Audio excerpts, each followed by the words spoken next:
So to begin with, whenever I give a talk or provide some guidance in teaching, I pay homage to the Buddha. That's a very traditional Theravadan practice. And so what I'll be doing is I'll be chanting homage to the Buddha, the awakened one, awakened by his own means. So, Namo tassa bhagavato arahato samma sambuddhassa. Namo tassa bhagavato arahato samma sambuddhassa. Namo tassa bhagavato arahato samma sambuddhassa. And then I say, I take my refuge in the Buddha, Dhamma and Sangha. Buddhang saranang gacchami, Dhammang saranang gacchami, Sanghang saranang gacchami. So thanks very much, TL, for inviting me to come onto this forum, I suppose you could call it this, to provide a bit of Dhamma, to teach some Dhamma. And today I'll be talking about jhana practices. And today what we'll do is I'll give a talk, and then we'll do some guided meditations, a guided meditation, and then we'll do some silent meditation, and then we'll have some discussion. So today is theory and practice. I like to do theory and practice because there's a little saying, in Thailand we used to always talk about theory and practice balancing one another. Sometimes if we just do practice, what can happen is we can go down strange pathways, sometimes driven by our delusions. And if we just practice theory, it becomes very dry and meaningless. So I like to balance theory and practice. So today I'll be providing a little bit of theory, and I apologize for those who are new to the practice because I'll probably go into a few details about the controversies about jhana practices, or the practice of jhana, I should say. So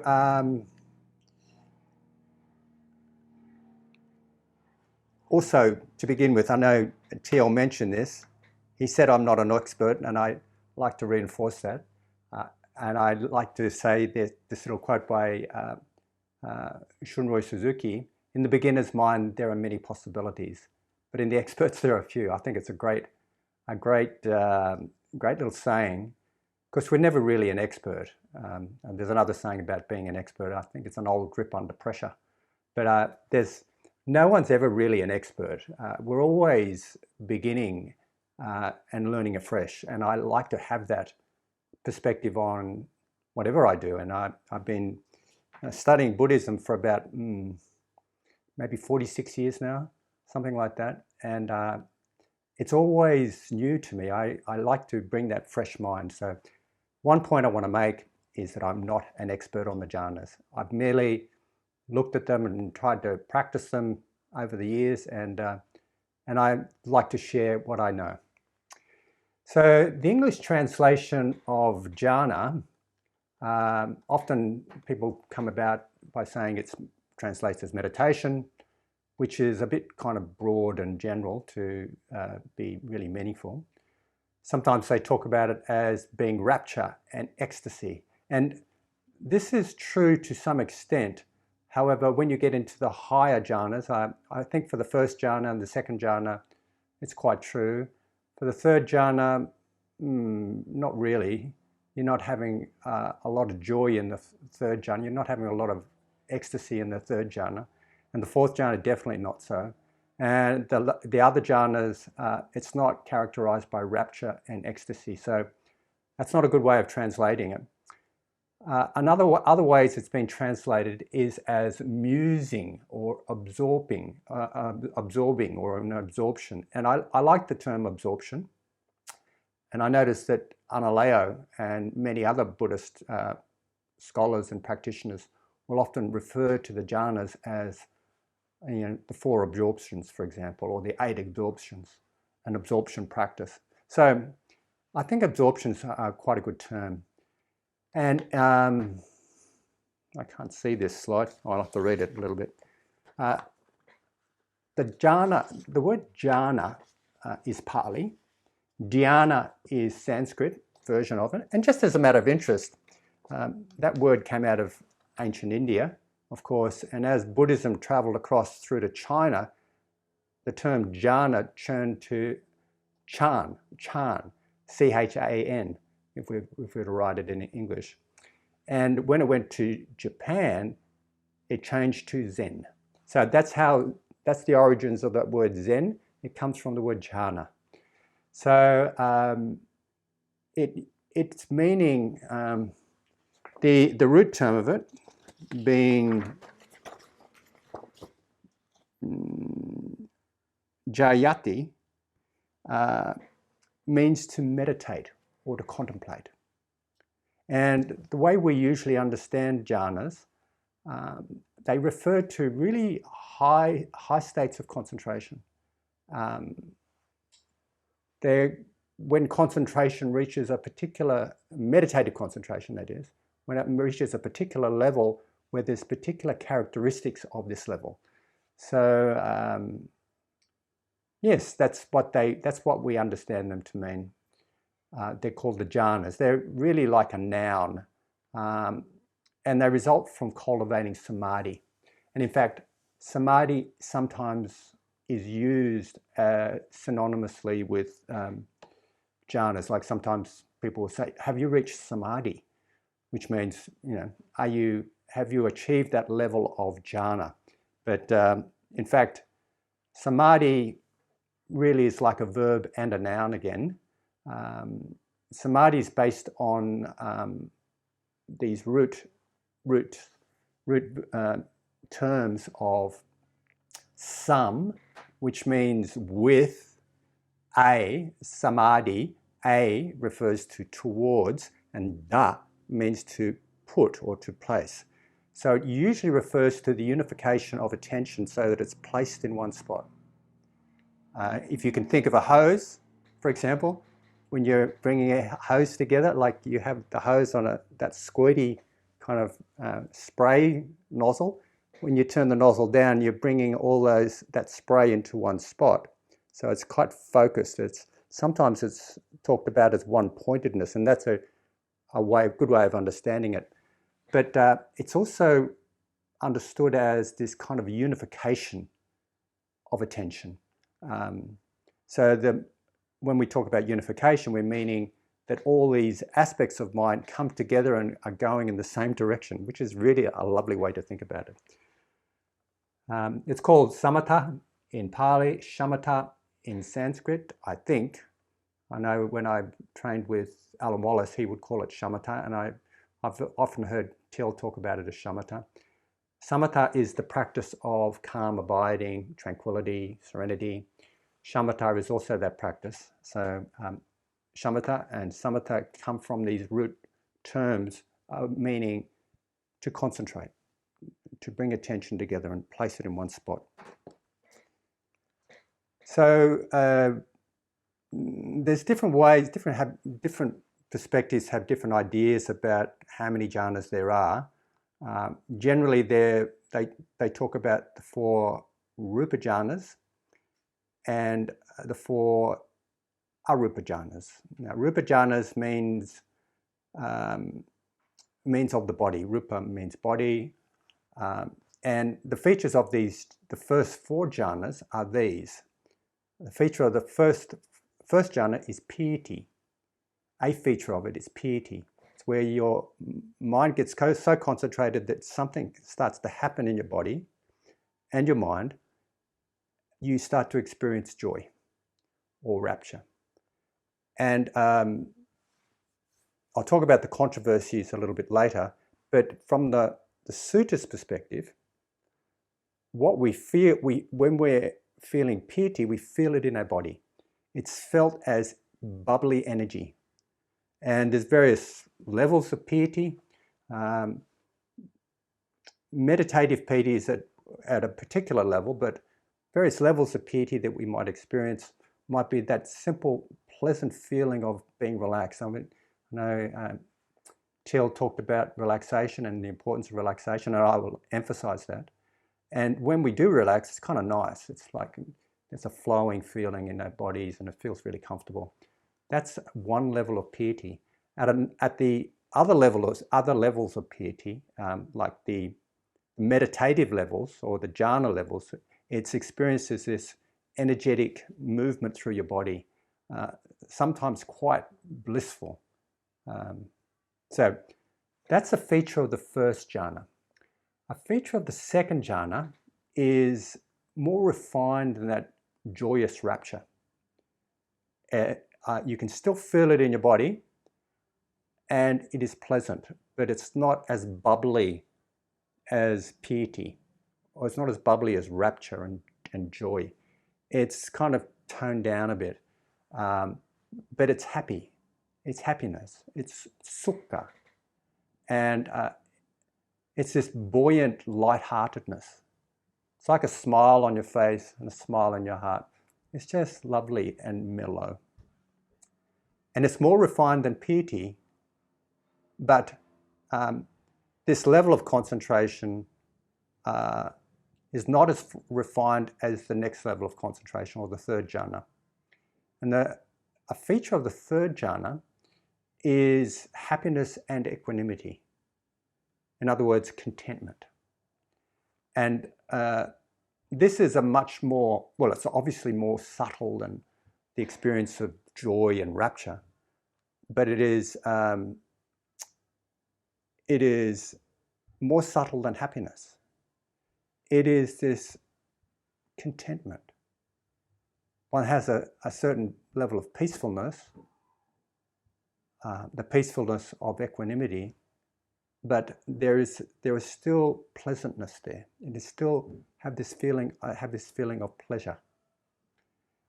The fourth jhana, the ways that it's one feature of it is pure equanimity. No pleasure, no pain. Completely impartial, completely centered, still. Other features of it are this stillness and quietude. In the sutras, they often talk about analogies for these different experiences. The analogy for piety is, and cultivating this experience, is like the way they used to make soap in the old days, 2,600 years ago in the time of the Buddha. They used to make soap by kind of massaging a ball of something together, so the soap gets distributed through this ball of substance. I'm not sure what it was, but so that it becomes kind of pervading the ball, like massaging something so that it gets fully through. It's like, I suppose, like massaging dough. You know how you massage dough to make bread. You're massaging this dough, and the water starts to pervade the whole of that mass. It's like that. And when you're cultivating this first jhana, the experience of it is like kind of massaging these experiences so that they fill your body. The analogy for happiness is like a spring coming up with cool water in a big lake. Like there's this cool water's coming up from a spring, and it starts to pervade the mass of water, filling it. So sometimes it feels like that. This is happiness kind of filling you, pervading you. The analogy for contentment, I'm trying to remember it. I've forgotten it at the moment. I'll remember it in a little while. And I'll go on to the analogy for equanimity. Just trying to remember how we feel contentment, how that comes about. I'll work on this one. I'll think about it. It's like a settling into something. The way it's experienced is like a settling into something. Anyway, I'll go on to equanimity. The analogy that they've used for equanimity is like a person is covered with a sheet or a cloth that's luminous. So what we get with equanimity is a brightness, an awareness, a luminous awareness, but also somehow insulated from the suffering of the world, insulated from the 8 worldly winds, being praise and blame, loss and gain, pain and pleasure, and fame and disrepute. There's an insulation from that. So, and one is not separate from the world, one is brilliantly aware, luminously aware. One of the features of this level of this jhana is actually light, bright light, luminous, brilliance. So I'll move on to the 4 arupa jhanas, which are called the immaterial jhanas. Now, coming back to these rupa jhanas, they're called rupa jhanas because they're of the body. Even in the sutras, they talk about, there's one sutra on mindfulness of body that refers to one of these practices in the mindfulness of body practices is these 4 jhanas, these first 4 jhanas. So we feel them in our body. We can experience them in our body. The arupa jhanas are not of the body. They are immaterial. The feature of the 5th jhana, or the first arupa jhana, is infinite space, the sense of the material world, the objective world being infinitely spacious. The consciousness of infinite space is a feature of, consciousness of the infinite space of consciousness, spaciousness of consciousness is a feature of the 6th jhana. So it's a kind of it's a flip around. Rather than feeling the objective world is infinitely spacious, one has this sense that consciousness is infinitely spacious. A feature of the 7th jhana is nothingness. This is not the same as emptiness as we talk about as a characteristic of existence in Buddhism. But it's this sense of nothing being there. Just it was not really spacious, it's just kind of nothing. I won't go into trying to explain that more because it's not really of my experience. So I'll just leave it at that. And the 8th jhana, definitely not of my experience, is neither perception or non-perception. I'll just leave it at that. It's neither perceiving something or not perceiving it. Now, when we're talking about these jhanas, these are the sort of jhanas that people would be abiding in when you think of yogis in the caves of Tibet or someone like that, switching off for a month or a week or days or at a time. These are the sorts of levels of jhanas that we'd be talking about. And they're not anything that I can talk about other than from reading about them and listening to people talk about them. So they're not really of my experience. So there's some controversies, and this is a little bit academic, and I won't spend too much time on this, hopefully. The controversies about the jhanas in the meditation world is about what constitutes a jhana. What level of depth of concentration may constitute a jhana. Other controversies are about the way it's cultivated. And the biggest variation in the way there's an understanding about jhanas, from a Theravadan perspective anyway, is between the Visuddhimagga and the sutras. Now, the Visuddhimagga is a text that was written by a scholar, a Buddhist scholar, called Buddhaghosa. Yeah, Buddhaghosa, about 9 centuries after the passing of the Buddha. And, so about 500 AD, our Christian era. And it's this big, fat text about all the meditations you can do.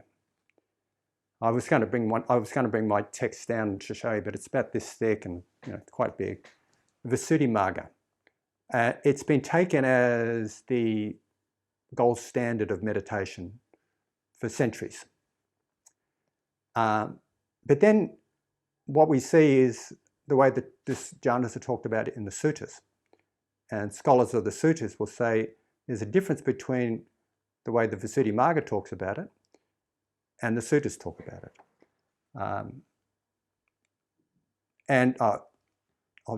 There's another slide I've got that I'll put up. So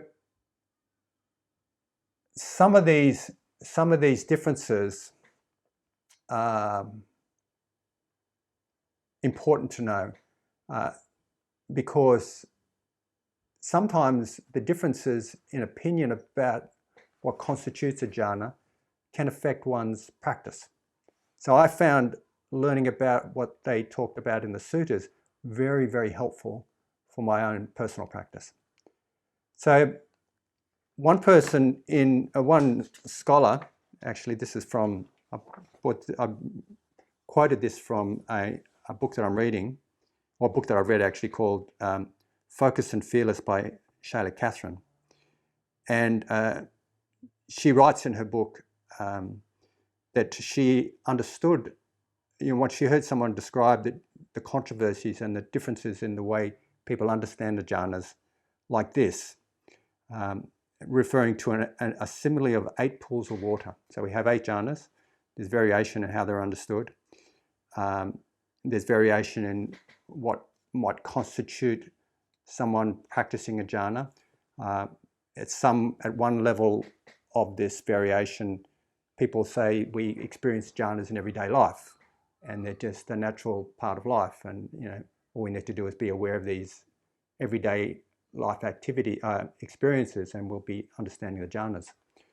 And at the other end of the spectrum, you have these jhanas are extremely refined, concentrated states that is not of the world, the result of years of practice, and so on and so forth. So there's a large variation. So one may, in regards to a simile of 8 pools of water, one may skim the surface of the water, wade in, swim on the surface, or dive in deep. However one enters, to whatever depth, the pools of water are still the same pools. The 8 jhanas remain the same even though the depth of experience differs depending on how one engages with them. I thought that's lovely. I thought that was a really good way of explaining it. So these jhanas, people have different views about them, and they can cling to those views. What I like to do is appreciate everyone's view because what really matters is the practice for me. So look, just before I go into the practice a little bit more, this is just this academic point. I'm thinking that you can all see this slide that's on the screen right now. Is that right? Yeah. Okay, so one way they talk about it in the sutras is as unification of mind, meaning the unification of mental factors coming together, all going in the same direction. The way they talk about it in the Visuddhimagga is as one-pointedness, meaning like that hose analogy, there's just this thin focus of attention that's focused on one thing. In the sutras, they talk about when you're in the jhanas, you have access, well, the first 4 jhanas anyway, access to physical sensations. You can access the body. With the Visuddhimagga's perspective of the jhanas, there's no connection with the body. The first jhana, for example, they will say, no physical sensations. You're in a different realm. You're in an immaterial realm. Okay? There's Vitica and Vichara are the first 2 of the 5 factors of 5 jhana factors, which I'll talk about in a minute. Vitica literally translates as thinking, and Vichara is translated as examining. So with the jhanas, with the suttas perspective, in the suttas, coming from that perspective, if you're in the first jhana and the second jhana, there can still be thinking and reflection, and you can still have some discursive thought in the first jhana, for example. Whereas from the Visuddhimagga's perspective, no thought, no discursive thinking. From the Sutta's perspective, one can cultivate insight when one is in a jhana. And from the Visuddhimagga's perspective, no insight in a jhana. What happens with the way they talk about it is that you enter jhana, then you develop your concentration to develop the jhanas, then you withdraw from jhana and you use the power of that concentration to investigate phenomena, and then insight arises. But with the suttas, the way they talk about it in the suttas is that insight can co-arise with the experience of jhanas. Another little very interesting thing in the suttas, and this has been important for me personally, is that there's something called nimitta. A nimitta is like a vision or a sign.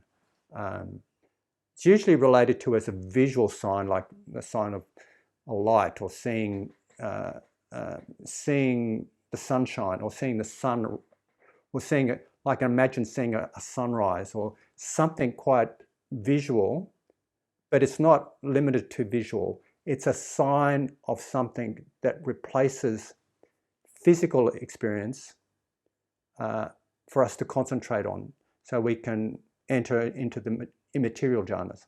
So a nimitta is like a vision. In the suttas, they talk about nimittas as not being essential for the jhana practice.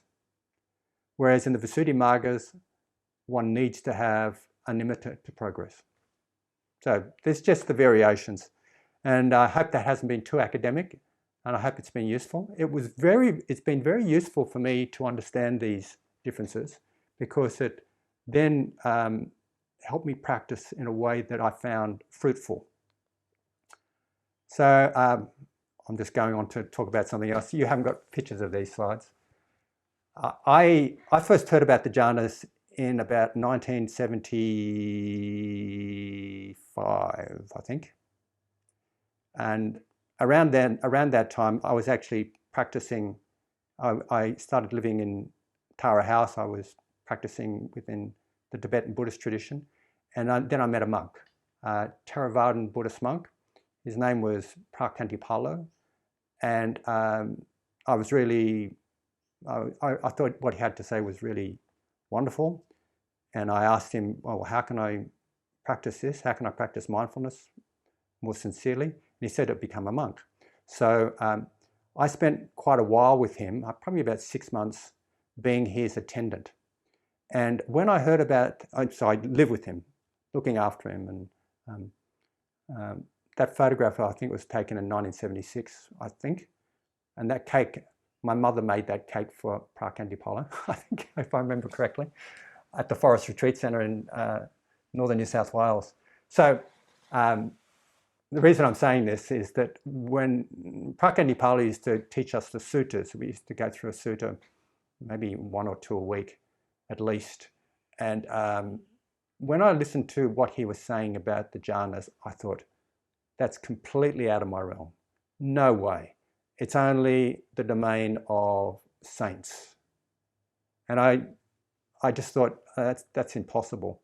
And I can't achieve that. So I kind of resolved to go down the path of insight. You know, there's 2 paths. There's the insight path and there's the shamatha path. I thought, I can't achieve those states. I'll just go down the path of insight.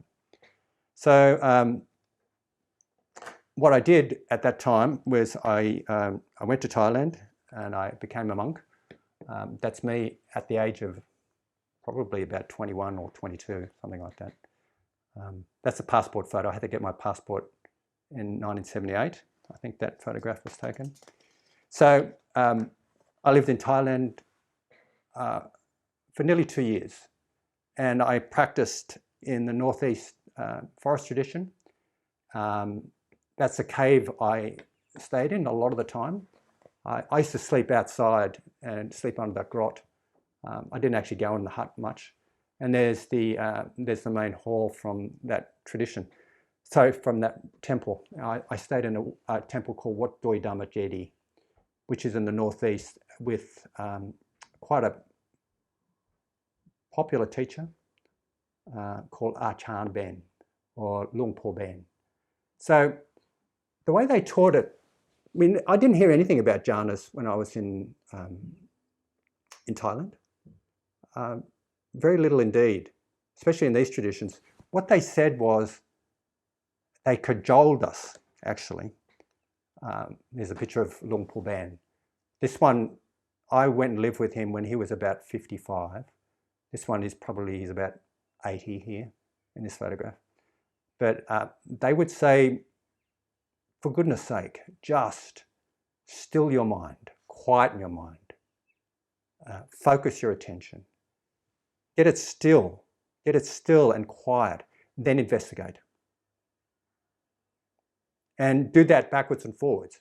Still, sometimes even in the same meditation, quieten your mind, still your mind, then investigate. So in other words, what they're saying is cultivate concentration, cultivate stillness, cultivate clarity, cultivate power of your attention, so that you then can look into phenomena, look into the nature of yourself, look into the way things are, inquire into the Four Noble Truths, so that you can find freedom. So the important point that I want to make about these jhanas is to remember that they are just tools. They are just tools. Sometimes people want to know what level of, what jhana you've achieved and so on. Actually, they don't often ask that, but people get preoccupied with trying to go up, into the jhana levels. But I think it's useful to remember that the whole reason for the jhanas is that so that we can develop a very powerful mind, very powerful attention, so that we can inquire into experience. That's their only function. Well, it's not their only function. They actually have their states of well-being, and they're really, really helpful in that respect. But in the long run, it is about that. So our task is to develop samadhi in whatever way we find possible. And this has been my task. I've been going backwards and forwards between insight and serenity. And even in one sit, I might just practice serenity for a bit. Not, when I say serenity, I mean, concentrating my attention, putting aside everything else, not inquiring into experience, not questioning what's going on at a deeper level. Having mindfulness there, but mindfulness more as a way of remembering what I'm doing, remembering that I'm focusing on a particular object, not as a way as we practice mindfulness in the four satipatthana, or the four foundations of mindfulness, where that becomes the practice. So mindfulness, when you're practicing concentration, practicing to develop concentration, is there more as a kind of monitoring your meditation. Actually, there's another term for this. It's called sampajanya, but mindfulness is less important in the cultivation of samadhi than it is when we're cultivating insight with, say, the four foundations of mindfulness. So I know that we can't really compare brain with mind, but they are related. What we do to our brain will affect our mind, and what we do with our mind will affect our brain. And there's just something that I just want to make a few points about, something that happens in with neuroplasticity. In other words, when we develop neurons, where we develop neural pathways, which actually translate into creating a bigger brain, like making parts of our brain bigger, in fact. So some of these points, the factors of neuronal development, duration of an experience. So how many times and how long? This is important. Another factor is intensity of something, the intensity of an experience. That will influence how much a neural pathway will be developed and subsequently neuronal growth from that. Another thing that's important with learning things, and this is really, it's about learning. This is, when we're talking about neural development, we're actually talking about learning something, is the novelty of that experience. Something new and different. I remember I went and lived in London and I had to try to remember how to get around. I was riding my bicycle around the streets of London a lot of the time. I had to get my head around just the streets and the new places. So that novelty was something that made some more neurons grow. Another aspect is the salience of an experience, how relevant it is for us. And yet another important factor is interest, how rewarding or pleasant an experience is. So these are really helpful to understand, because if we translate that back into cultivating our mind with jhanas, we can think about these features, these factors. So what we have in jhana practice is something called the 5 jhana factors, the factors of jhana. Things that, the way we create jhana, is by practicing samadhi, bringing our attention together and so on, gathering our attention and putting it in one spot. So that spot could be on the breath, or it could be at a visualization, it could be a mantra, it could be sensations in the body, whatever it is. There's many different possibilities for cultivating samadhi. And these are the factors of jhana, but also the factors of jhana, of samadhi, how we can drive how we can drive our practice. Initial application. And I mentioned before it was called Vitica, but this is a bit of a funny kind of translation here. Vitica is literally translated as thinking, but initial application means kind of directing attention, sort of directing attention. So early in the day, we were practicing some mindfulness of breath at the abdomen, and I was directing my attention there. I was remembering to be attentive there. That sounds like mindfulness, which it is, but I was also piercing the experience with my attention, coming back to it. The next factor, it's called Vichara, but it is the sense of sustained application. For me, it's experienced like I'm kind of directing my attention to that spot, but then my mind goes into it. It literally sort of starts to penetrate it. It just stays there. So initial application takes a lot of effort, but it has results. When we put a lot of effort into it, like strong resolve to come back to this is what we're doing, then it begins to sustain it. The attention stays there. And that's the second factor of jhana. The third factor is piety. This is interesting. Third factor is piety. So we're putting our attention in it, we're sort of going into it, we're starting to go into it. What happens is that it starts to be really pleasant. You have these, sometimes it's like waves of energy moving through your body. Wow, that's really cool. This is a factor of jhana. The effort about initial application and sustained application starts to diminish. It's like you don't have to try anymore too much. So you still have to have effort, but it's not so strenuous effort, because joyous experiences will grab your attention anyway. So pleasure will grab your attention, so you're being pulled into it. even more. Then another factor is jhana. Sukha. So sukha is this happiness. This is a factor. When we can realize it, it sort of builds on itself. It becomes wonderful, and it's another factor in the 5 factors of jhana. The last factor is ekagata in Pali. Ekagata, I think I pronounced it correctly. And as I mentioned before, it's sometimes understood as one-pointedness, so our attention becomes completely focused.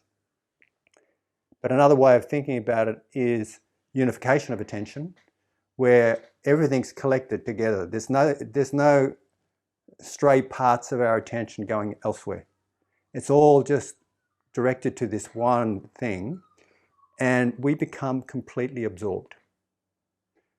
We're absorbed. So these 5 factors of jhana are very helpful to know. And in the practice, what happens is we start to discern them. We just start to discern these factors. And when we can discern them, we understand them and we realize, oh, if I can discern that, I can either focus on that or focus on the object of attention. But with that knowledge, I can enhance it. So it's very useful to know about these 5 factors of jhana. So this is just the 5 factors, some of the factors of jhana. I mean, first of all, it's useful to be able to have a sense of seclusion. And so seclusion doesn't mean sort of necessarily just being by yourself. It means being able to put aside other things, worries and concerns, and a sense of spaciousness. Then directing and understanding that initial attention and sustained application can involve some thinking. Then piti, physical sensation, is usually pleasant. Then sukha, meaning happiness or lightheartedness or buoyancy of mind, and then absorption. I'm just going through these factors again in just a different slide. And I want to finish soon. I've gone over. I'm just on 40 minutes now, so I won't keep you for too much longer. So something that's really useful to know is, this is in practice, is that there are proximal causes for these various experiences. And this is something out of the sutras. Concentration has a proximal cause, happiness. When you're happy, you can concentrate. Happiness has a proximal cause, tranquility. When you're calm and serene, it gives rise to happiness. Tranquility has a proximal cause, rapture. In other words, when you have these kind of energetic movements and sort of some joy, it leads to happiness. Rapture has a proximal cause, gladness. Gladness. Now, what's gladness? Gladness. I relate gladness to spiritual pleasure. And I don't know if many of you know about the four foundations of mindfulness. The second foundation is Vedana, or feelings. And feelings are divided up into pleasant, unpleasant, and neither pleasant or unpleasant. So pleasant feelings, there's another way of categorizing these experiences.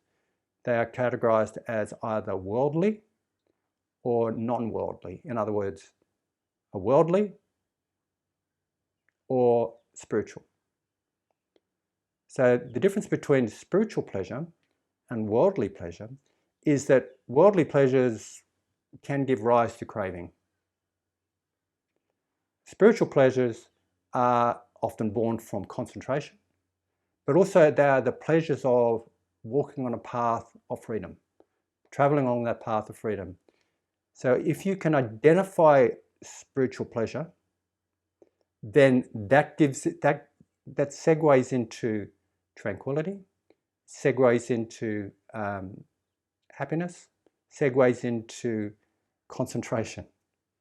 It's a really lovely thing to think about, and even more lovely to practice. So gladness also arises when the hindrances are at bay, when we can put the hindrances at bay. The 5 hindrances: obsessive desire, usually about sensual desire; ill will, sometimes called anger in the Tibetan traditions anyway, actually also in the Theravadan traditions; sloth and torpor, this thickness and mental dullness; worry and agitation, and remorse. That's the 4th hindrance. And the 5th hindrance is paralyzing doubt. When you can put those hindrances at bay, gladness arises. The message with this is to not be afraid of pleasure, to use pleasure as a kind of launching pad for joy, for happiness, for contentment, and ultimately equanimity. Okay, so I'm not going to have a bit of discussion about this right now. I think I'll invite you to a practice. I'll do a guided meditation practice, and then we'll do a silent meditation practice, and then we'll have a discussion for half an hour. How's that sound, Teal? Give me a thumbs up or okay. So what I'll do in guiding you in a meditation is something that I do. I'll set my body up so it's relaxed and comfortable and so on. Then I'll create an intention. And I'll also make a plan how to manage the hindrances when they arise. So I've got it in my mind. Then I'll relax and settle into my body, doing everything that Teal spoke about before. If I can, I'll practice one of the 4 divine abodes or one of the 4 immeasurables just for a few minutes, because this really helps to concentrate.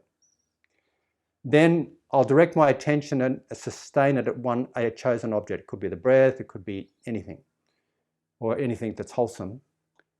And I'll become very sensitive to the nuances. Then I'll just stay with it. So one option is to just stay with it, stay with it, stay with it. And when you see the factors arising, keep them, discern them, but just kind of don't worry about them and just stay focused on that object. So that's one option. What I'll do is I'll invite you to a second option, however. The second option is that you go through that process, you stay focused, then I'll invite you to look for something pleasant, somewhere in your body or somewhere pleasant. Something you can enjoy without clinging to. Pleasant experiences. And then from there, I'll guide you through a segue to experiencing happiness, possibly, finding contentment, finding piti, finding happiness, finding contentment, and then grounding in the experience of equanimity. Now, you may not be absolutely experiencing jhana-like experiences, but I have a little thought that emulations are useful. It's like not quite faking it till you make it, but if you can bring to mind these possibilities, it makes it more possible that the possibilities will manifest. Does that make sense? Okay, so look, I'm just going to stop sharing now and